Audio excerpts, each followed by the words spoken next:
It's late at night, and you find yourself all alone, walking through a dark and unfamiliar house, blinded by the darkness and confused by the unknown surroundings. You grope about, trying to avoid bumping into a chair or crashing into a shelf. And it's not just that you can't find your way around. In the darkness, your imagination becomes overactive, and your deepest fears seem ready to ambush you. More than anything, you want to find a light. And suddenly, there it is. You flip a switch, and the light from a nearby lamp blazes through the room. And the room and your fears are gone, just like that.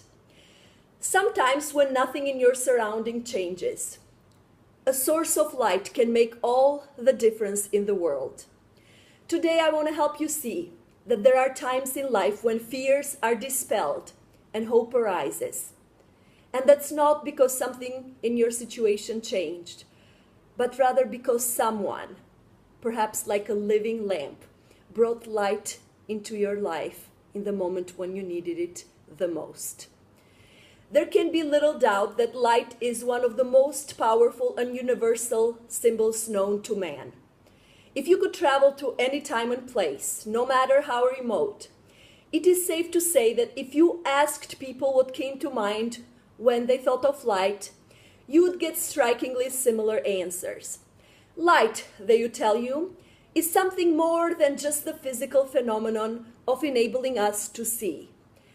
Light is almost universally equated with what is most precious and positive to us: goodness, knowledge, truth, hope. And the opposite is also true.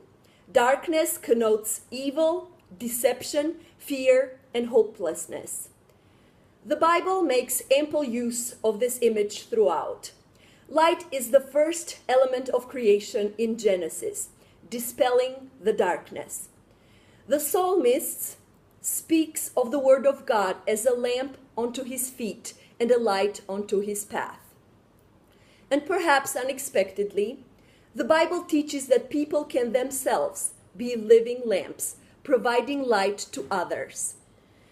Jesus calls himself the light of the world, the light of the world. And in the opening of the well-known Sermon on the Mount, he says that his followers are likewise to be the light of the world.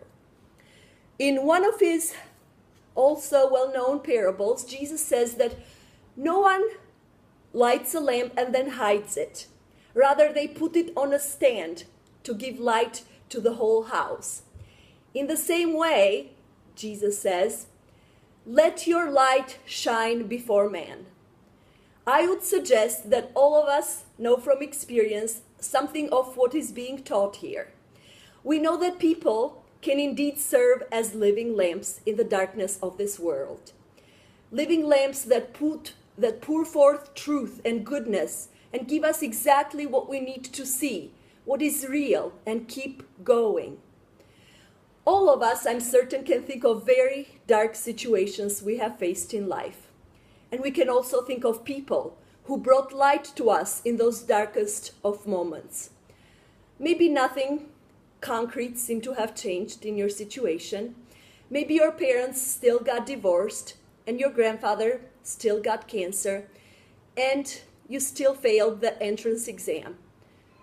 However, because those people were there, bringing truth, hope, and compassion, bringing light, you knew that you would make it. And then everything would be all right. Like someone groping about in the dark, an unknown house at night. You were desperately searching, and suddenly, there they were, a living lamp, bringing light and dispelling your deepest fears away.